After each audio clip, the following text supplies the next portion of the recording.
जय मसीह छ सबैजनालाई। जय मसीह। हामी आजको वचन लुका 9 अध्यायबाट हामी हेर्नेछौँ। तपाईसँग बाइबल छ भने मसँग तपाईले लुका 9 अध्याय निकाल्न सक्नुहुनेछ। लुका 9 अध्यायको 1 देखि 9 सम्मको पदहरू पढेर हामी आजको वचनलाई हामी सुरु गर्नेछौँ। तपाईँ र मलाई थाहा भएकै कुरा हो, लकडाउनको कारणले गर्दाखेरि आज हामीहरू घर घरमै संगति गरिरहेका छौँ र आज हाम्रो मण्डलीहरूले सीमा बहिनीको आफ्नै कोठामा, रेणुका बहिनीले, सम्झीले, सुरक्षाले, सुनाले, त्यस्तै गरिकन कुलवाङमा भएका हाम्रो विश्वासी जनले, अनि दुबईमा, रोमानियामा, साइप्रसमा, पोर्चुगलमा, अनि त्यस्तै रेजन भाइको परिवार, रबिन भाइको परिवार, अनि रत्न भाइ, अनि सलोम भाइ, हामीहरू जतिजना छौँ जुन जुन ठाउँमा छौँ हामी त्यही ठाउँमा नै परमेश्वरलाई महिमा दिइरहेका छौँ, परमेश्वरको आराधना गरिरहेका छौँ। र लकडाउनको समयको कारणले गर्दाखेरि तपाईँहरूलाई वचनको रित्तोपन नहोस्, वचनको खालीपन नहोस्, अनि तपाईँहरूलाई हौसला मिलोस्, तपाईँहरूलाई केही भए पनि उत्साह मिलोस् भनेर मैले यो वचनलाई चाहिँ रेकर्ड गरेर यहाँ युट्युबमा लगाएको छु, ताकि तपाईँहरूले फुर्सदको समयमा यो वचनलाई सुन्न सकेको होस्, यो वचनलाई हेर्न सकेको होस्, अनि यसबाट आशिष पाउन सकेको होस् भनेर। आउनुहोस् म लुका 9 अध्यायको 1 देखि 9 सम्म तपाईँको लागि म पढिदिनेछु। तब उहाँले 12 चेलाहरूलाई एकसाथ बोलाउनु भयो र तिनीहरूलाई सबै भूतहरू निकाल्ने र रोगहरू निको पार्ने शक्ति र अधिकार दिनुभयो। उहाँले तिनीहरूलाई परमेश्वरका राज्यको प्रचार गर्न र बिरामीहरू निको पार्न पठाउनु भयो। उहाँले तिनीहरूलाई भन्नुभयो, तिमीहरूको यात्रामा आफ्नो साथमा केही नल्याऊ, न लौरो, न झोली, न रोटी, न पैसा, न त 2 दौरा साथमा होस्। जुन घरमा तिमीहरू पस्छौ त्यही बस र त्यहीबाट बिदा हो। जहाँ तिमीहरूको स्वागत हुँदैन तिमीहरू त्यस सहरबाट निस्कँदा आफ्ना खुट्टाको धुलो तिनीहरूका विरुद्धमा गवाईको निम्ति टकटकाइदेऊ। तब तिनीहरू बिदा भए र सुसमाचार प्रचार गर्दै र सबै जग्गा रोगीहरूलाई निको पार्दै गाउँ गाउँमा गए।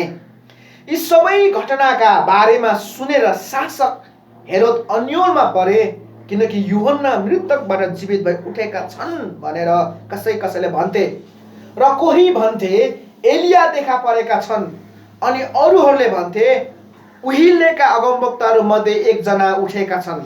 तब हेरोदले भने, यूहन्नाको शिर मैले काट्न लगाएँ, तर यिनी को हुन् जसको विषयमा म यस्ता कुराहरू सुन्दैछु, अनि तिनले उहाँलाई भेट्ने इच्छा गरे। आमेन। यहाँनिर लुका 9 अध्यायको 1 देखि 9 पदमा चाहिँ के छ भन्दाखेरि, लुका 9 अध्यायको 1 देखि 9 पदमा चाहिँ येशू ख्रीष्टले 12 जना चेलाहरूलाई पठाएको कुरा छ। येशू ख्रीष्टले आफ्नो 12 जना चेलाहरू पठाउँछ र त्यो 12 जना चेलाहरूलाई पठाउनु भन्दा अगाडि चाहिँ उहाँले उनीहरूलाई अधिकार दिनुभएको छ। के अधिकार दिनुभएको छ भन्दाखेरि उहाँले भूतहरू निकाल्ने, रोगहरू निको पार्ने शक्ति र अधिकार दिनुभएको छ। परमेश्वरले येशू ख्रीष्टले आफ्नो 12 जना चेलाहरूलाई पठाउनु भन्दा अगाडि, येशू ख्रीष्टले 12 जनालाई पठाउनु भन्दा अगाडि भूतहरू निको पार्ने शक्ति र अधिकार दिनुभएको छ, र रोगहरू निको पार्ने शक्ति र अधिकार दिनुभएको छ। आज तपाईँ र मैले येशूमा विश्वास गरेको कारणले गर्दा, आज तपाईँ र मैले येशूलाई पछ्याएको कारणले गर्दा उहाँले तपाईँ र मलाई भूतहरू निकाल्ने शक्ति र अधिकार दिनुभएको छ, रोगहरू निको पार्ने शक्ति र अधिकार दिनुभएको छ। तपाईँले मण्डली इतिहासलाई हेर्नुभयो भने, तपाईँले नेपालको मण्डलीलाई पढ्नुभयो भने, बुझ्नुभयो भने, त्यसबारेमा तपाईँले चासो दिनुभयो भने, तपाईँले सुरु ताकाका हाम्रा धेरै मण्डलीहरू, हाम्रा मण्डलीहरू स्थापना हुनुको कारण, विश्वासी बढ्नुको कारण चाहिँ के हो भन्दाखेरि चङ्गाई हो, रोगबाट निको हुनु हो। किन भन्दाखेरि परमेश्वरले नै अधिकार दिनुभएको छ भूतहरू निकाल्ने र रोगहरू निको पार्ने।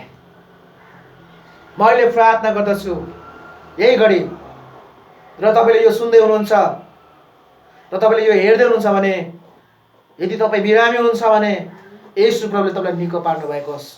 तपाईँको टाउको दुख्ने, तपाईँको आँखा दुख्ने, तपाईँको पेट दुख्ने, तपाईँको हात जोड्नेहरू दुख्ने र तपाईँको विभिन्न प्रकारको रोगहरू किन नहोस्, येशूको नाउँमा त्यो निको भएको होस्।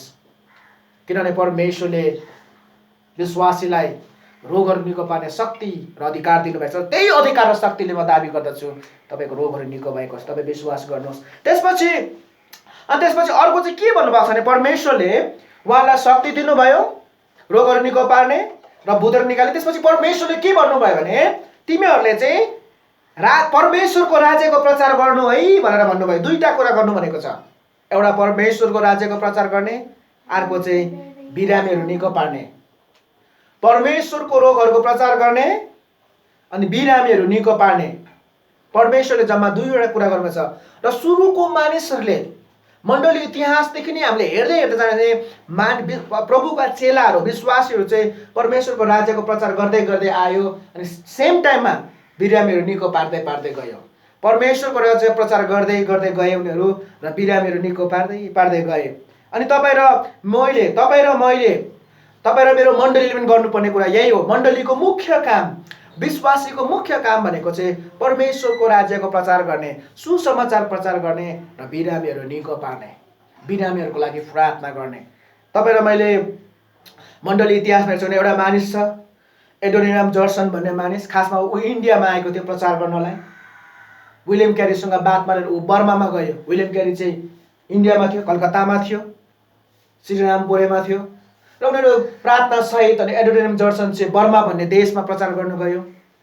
अनि उसलाई त्यो सुरुको देशमा त्यो इङ्ल्यान्डको मानिसलाई त्यो बर्मामा बसेर प्रचार गर्नलाई बडो गाह्रो भयो र उसले प्रचार गर्न थाल्यो। अनि उसले सुरुमा के गर्यो भन्दाखेरि चाहिँ उसले चाहिँ इङ्ग्लिस बाइबललाई बर्मिज भाषामा, बर्माको भाषामा उसले अनुवाद गर्न थाल्यो। लेख्दै थियो। 13 वर्ष भइसकेको थियो उसले त्यो इङ्ग्लिस बाइबललाई बर्माको बाइबलमा अनुवाद गरेको। 13 वर्ष भइसकेको थियो, 13 इयर्स भइसकेको थियो र पनि अझै कम्प्लिट हुन सकेको थिएन। किनभने एउटा ब्रिटिसको मान्छे, एउटा अङ्ग्रेजी मान्छेलाई अङ्ग्रेजी भाषाबाट बर्माको भाषामा बाइबल अनुवाद गर्न त गाह्रो हुन्थ्यो। अनि त्यही बेलामा चाहिँ त्यो बर्मा र अङ्ग्रेजहरूको लडाइँ भइरहेको थियो। बर्मा र अङ्ग्रेजहरूको लडाइँ भइरहँदाखेरि चाहिँ एडोनिराम जर्सनलाई पनि पुलिसले पढेर लान्छ, बर्माको पुलिसले। अनि उसले भन्छ मलाई किन तपाईँहरू लगेको, मलाई किन मलाई पक्राउनु भएको, म त यहीँ छु त भन्छ। अनि पुलिसहरूले भन्छ तिमी चाहिँ इङ्ग्लिस हौ, तिमी चाहिँ अङ्ग्रेज हौ र तिमी चाहिँ अङ्ग्रेजको जासुस हौ, त्यसकारण भनेर उसलाई चाहिँ जेलमा लान्छ। अनि जेलमा परिसकेपछि एडोनिरामलाई एउटै कुरालाई मात्रै उसलाई सताउँछ। ओहो, मैले 13 वर्षसम्म लगाएको थिएँ, मैले सकिनु लागेको थियो त्यो बाइबल। त्यो बाइबल चाहिँ पुलिसहरूले भेटाउँछ होला, जलाइदिन्छ होला, फ्यालिदिन्छ होला भनेर उसलाई बडो पिर लागेको हुन्छ। अनि उसले श्रीमती भेट्न आउँदा श्रीमतीलाई पनि भन्छ यस्तो यस्तो छ भन्छ। अनि अर्कोचोटि श्रीमती भेट्न आउँदा चाहिँ श्रीमतीले उसलाई एउटा मैलो खालको एउटा सिरानी ल्याइदिन्छ। त्यो सिरानीभित्र चाहिँ त्यही बर्मिज बाइबलको पाण्डुलिपि, त्यो सुरुमा लेखेको अनुवाद गरेको त्यो कपीहरू हुन्छ, नोटहरू हुन्छ। त्यसपछि अनि जेलमा बस्दै जाँदा एक दिन त त्यो एडोनिरामलाई त्यो जेलबाट अर्कै जेलमा सार्छ। त्यो एउटा जेलबाट अर्कै जेलमा सार्दाखेरि चाहिँ त्यो सिरानी हराउँछ, पुरानो सिरानी हराउँछ। त्यसपछि त्यो घरलाई एकदमै पिर हुन्छ, उनीहरूको परिवारमा पिर हुन्छ। अनि 11 महिना पछाडि एडोनिराम फर्केर जेलबाट निस्केर आउँदाखेरि श्रीमतीले फेरि उसलाई त्यो पुरानो सिरानी दिन्छ। अनि त्यो सिरानीभित्र चाहिँ त्यो बर्माको बाइबल अनुवाद गरेको हुन्छ। अनि के हुन्छ भन्दाखेरि जेलमा त्यो सिरानीलाई, पुरानो सिरानी काम नलाग्ने भनेर फ्यालिदिएको हुन्छ। अनि एउटा बर्मिज मान्छेले भेटेर चाहिँ उसलाई चाहिँ त्यो घरमा लगिदिएको हुन्छ। अनि त्यस कारणले गर्दा परमेश्वरको शक्तिले अनि परमेश्वरको सामर्थ्यले, परमेश्वरको आज्ञाले गर्दा चाहिँ एडोनिराम चाहिँ बर्मामा सुसमाचार प्रचार गर्नुभएको थियो, बिरामीहरू गर्नु निको भएको थियो। अनि उसले त्यहाँ धेरै वर्ष बसेर सेवाकाई गर्यो। अनि आज बर्मामा भएका विश्वासीहरूको श्रेय चाहिँ एडोनिरामलाई पनि हामीले दिनुपर्छ। त्यस्तै गरिकन अर्को एउटा मान्छे छ, त्यसको नाम चाहिँ ग्लेडिज हो। यो ग्लेडिज भन्ने मान्छे थियो। यो ग्लेडिज भन्ने मान्छे चाहिँ सानो मान्छे हुन्छ, अलिक होचो कदको हुन्छ, लन्डनमा बसेको हुन्छ। अनि उसको चाहना हुन्छ कि म चाइनामा गएर सुसमाचार प्रचार गर्छु, म परमेश्वरको आज्ञालाई मान्छु। जसरी येशूले 12 जना चेला पठाउनु भयो त्यसरी नै परमेश्वरले मलाई चाइनामा पठाउनुहुनेछ, परमेश्वरको कामको लागि मलाई चाइना पठाउनु। उसको एकदमै ठुलो हृदय हुन्छ।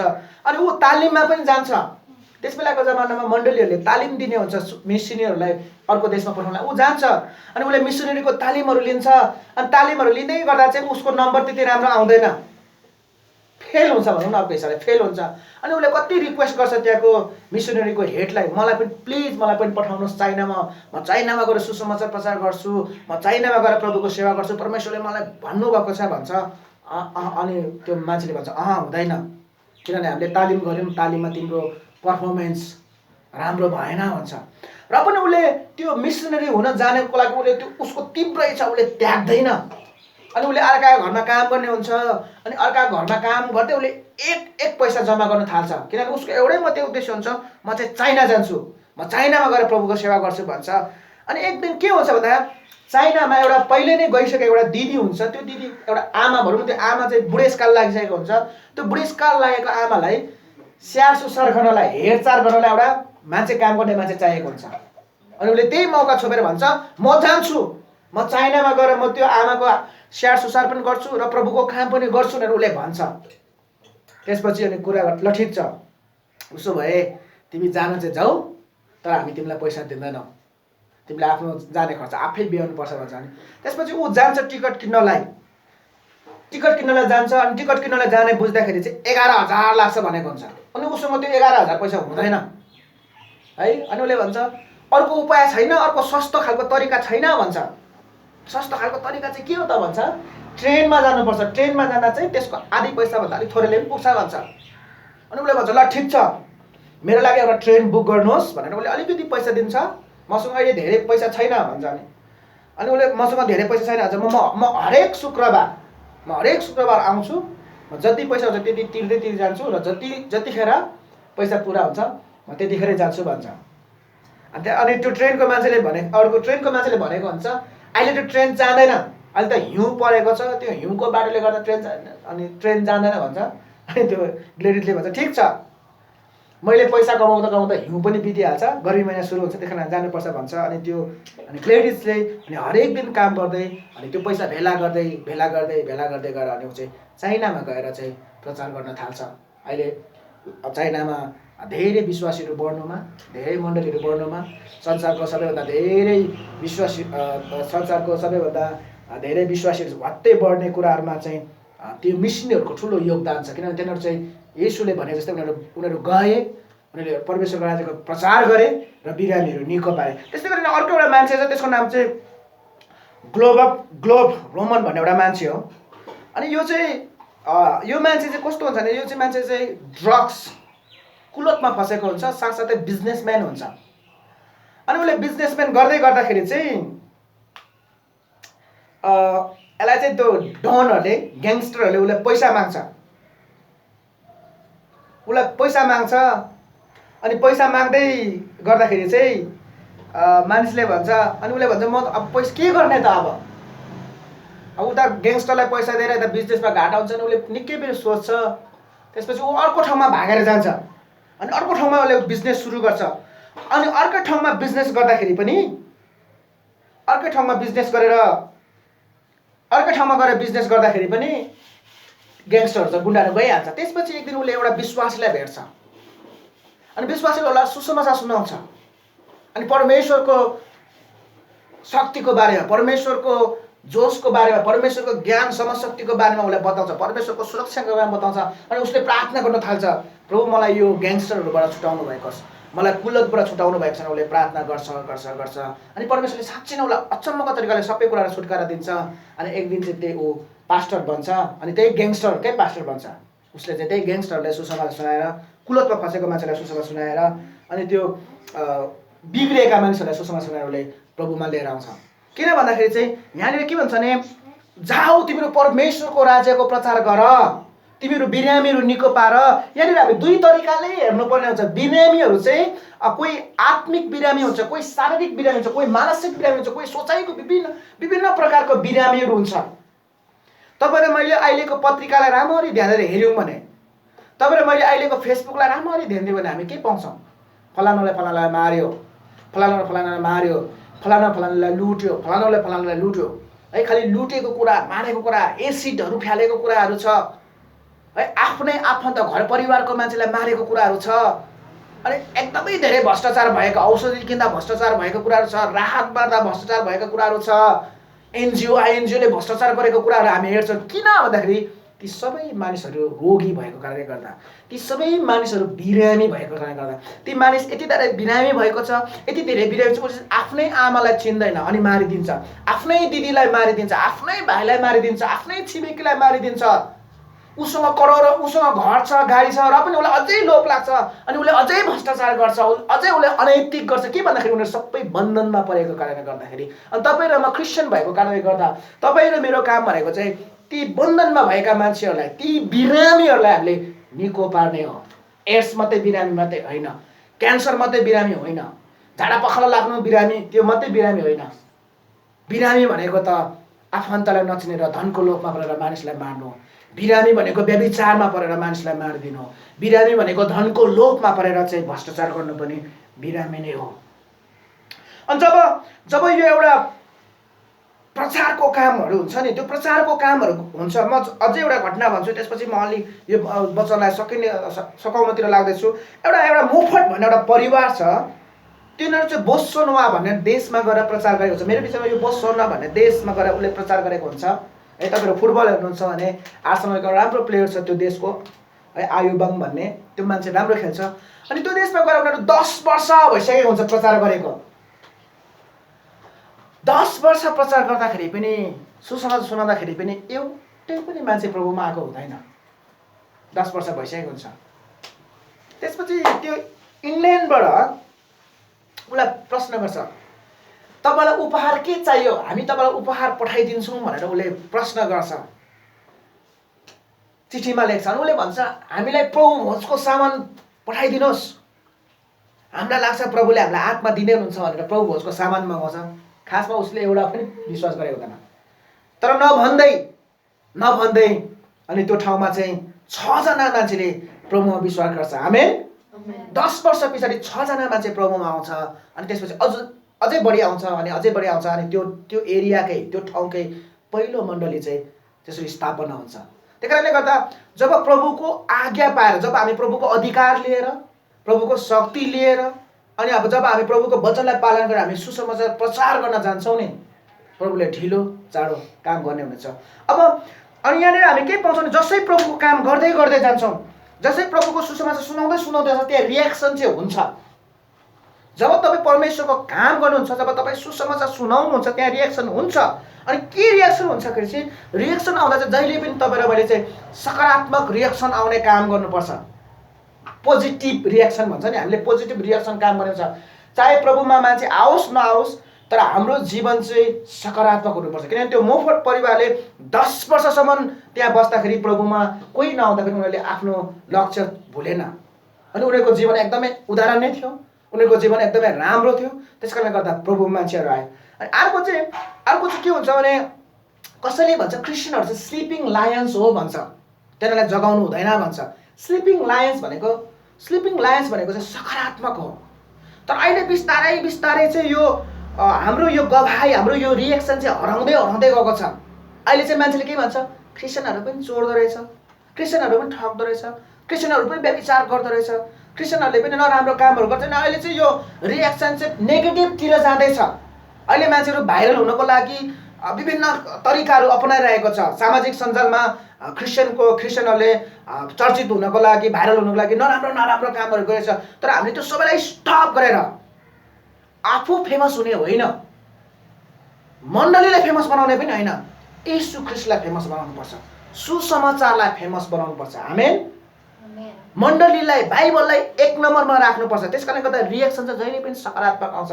यदि हामी आफैलाई 1 नम्बरमा राख्यौँ, हाम्रो मिनिस्ट्रीलाई, हाम्रो जीवनलाई 1 नम्बरमा राख्यौँ भने नकारात्मक रिएक्सनहरू आउँछ। अब गर्ने के त तपाईँले मैले यो पढिसक्यौँ। लुका 9 अध्यायको 1 देखि 9 पदसम्म हेरिसक्यौँ। अब यहाँबाट हामीले के गर्ने भन्दाखेरि चाहिँ, नम्बर 1, हामीले गाउँहरूको लागि प्रार्थना गरौँ। नेपालमा अझै पनि धेरै गाउँहरू छ जुन गाउँमा मण्डली छैन। नेपालमा अझै पनि 95% प्रभुमा मानिसहरू आएको छ। त्यसले हामी एउटा गाउँको निम्ति प्रार्थना गरौँ, त्यो गाउँको लागि प्रार्थना गरौँ। र हामी हामी एउटा यस्तो खालको कोसिस गरौँ, हामी प्रार्थना गरौँ र हामी एउटा मण्डली मिलेर प्रार्थना गरौँ र हामी त्यो गाउँमा एउटा प्रचारकलाई पठाउँ, एउटा मिसनरी परिवारलाई पठाउँ, एउटा एउटा त्यो गाउँलाई हामी एडप्ट गरौँ र त्यो गाउँको लागि हाम्रो मण्डलीको एउटा परिवारलाई पठाउँ र त्यहाँ राखौँ। तपाईँ त्यो ठाउँमा गएर बस्नुहोस्, एडोनिराम जनसन जस्तै, मोपट फ्यामिली जस्तै तपाईँ त्यो ठाउँमा गएर बस्नुहोस्, हामी तपाईँलाई सहायता गर्छौँ, तपाईँ प्रचार गर्न सक्छ। हामी एउटा गाउँको लागि सोचौँ र त्यसको लागि प्रार्थना गरौँ। र हामी अर्को नम्बर हामी अर्को के गर्न सक्छौँ भने हामी प्रार्थना गरौँ ती मिसनरीहरूको लागि। तपाईँ र म त काम गर्छौँ, तपाईँ र मेरो पेसा छ, तपाईँ र मेरो जागिर छ, तपाईँ र मेरो बिजनेस छ, तपाईँ र मेरो आफ्नै काम गर्छ। तर कोही मानिसहरू यस्ता पनि छन् संसारमा जुन मानिसहरूले सुसमाचारलाई पेसा बनाएको छ। सुसमाचार सुनाएरै म जीवन पाल्छु भनेर एउटा गाउँमा गएर, एउटा सहरमा गएर, अर्को देशमा गएर एउटा कोठा लिएर प्रभुको काम अगाडि बढाइरहेछ। तिनीहरूलाई चाहिँ मिसनरी भन्छ। हामी ती मानिसहरूको लागि प्रार्थना गरौँ। पहिला पहिला धेरै मिसनरी हुन्थ्यो, अहिले मिसनरीको त्यो सङ्ख्या घट्दै गएको छ। हामी प्रार्थना गरौँ कि परमेश्वरले धेरै मानिसलाई मिसनरी बन्ने प्रभुको सेवा गर्ने हृदय दिनुभएको छाप दिनुभएछ। हामी प्रार्थना गर्नेछौँ। त्यसै गरिकन हामी अर्को चाहिँ के छ भन्दाखेरि नम्बर 3 मा चाहिँ हामी के गर्न सक्छौँ भन्दाखेरि चाहिँ आत्माको लागि हामी प्रार्थना गरौँ। परमेश्वरले हामीलाई आत्माहरू दिनुभएको होस्। हाम्रो आमाको लागि प्रार्थना गरौँ जसले प्रभु चिन्नु भएको छैन। हाम्रो बुवाको लागि प्रार्थना गरौँ जसले प्रभु चिन्नु भएको छैन। हाम्रो भाइको लागि प्रार्थना गरौँ जसले प्रभु चिन्नु भएको छैन। हाम्रो आफन्तको लागि प्रार्थना गरौँ जसले प्रभुलाई चिन्नु भएको छैन। र हामी परमेश्वरले ती मानिसलाई तपाईँ र मेरो प्रार्थनाको खातिर प्रभुमा फर्काएर लिएर आउनुहुनेछ। आमेन, हालेलुया। यहाँनिर के भन्छ भने तिमीहरू चाहिँ गएर प्रचार गर्नु, सुसमाचार सुनाउनु भनेको छ, राज्यको विस्तार गर्नु भनेको छ। अनि तपाईँ र म एज अ क्रिस्चियन, तपाईँ र म मण्डली, एउटा क्रिस्चियन मण्डली भएपछि हामीले चाहिँ परमेश्वरको राज्यको प्रचार गर्नुपर्छ। परमेश्वरको राज्यको प्रचार गर्ने अवसर खोज्नुपर्छ। र हामी के गर्न सक्छौँ भन्दाखेरि हामी 3वटा कुरा गर्न सक्छौँ। एउटा हामी एउटा गाउँको लागि प्रार्थना गरौँ, सहरको लागि प्रार्थना गरौँ, देशको लागि प्रार्थना गरौँ, प्रभुले त्यो हामीलाई दिनुभएको होस्। र हामी ती मिसनरीहरूको लागि प्रार्थना गरौँ, ती प्रचारकहरूको लागि प्रार्थना गरौँ, ती अगुवाहरूको लागि, ती लिडरहरूको लागि प्रार्थना गरौँ जसले दिनरात मेहनत गरेर प्रभुको लागि काम गरिरहेको छ। र अन्तिममा हामी आत्माको लागि प्रार्थना गरौँ। हाम्रो आफन्तले प्रभु चिनेको होस्, हाम्रो छिमेकीले प्रभुलाई चिनेको होस्, हाम्रो नातेदारले प्रभुलाई चिनेको होस्, प्रभुले उहाँको हृदयमा काम गर्नु भएको छ। हामी प्रार्थना गर्नेछौँ र परमेश्वरले पक्कै पनि तपाईँ र मेरो कामलाई आशिष दिनेछ। अनि हाम्रो जीवन, हाम्रो मण्डली चाहिँ सुसमाचार सुनाउने मण्डली। तपाईँको जीवन अनि मेरो जीवन अनि हाम्रो मण्डली चाहिँ परमेश्वरको राज्य प्रचार गर्ने। मेरो जीवन, हाम्रो मण्डली चाहिँ बिरामीहरू निको पार्ने र ती भड्किएका मानिसलाई, अन्धकारमा भएको मानिसलाई प्रभुमा ल्याउने हुनुपर्छ। तपाईँ र मेरो जीवनले, तपाईँ र मेरो परिवारले, तपाईँ र मेरो मण्डलीले सधैँ परमेश्वरको महिमा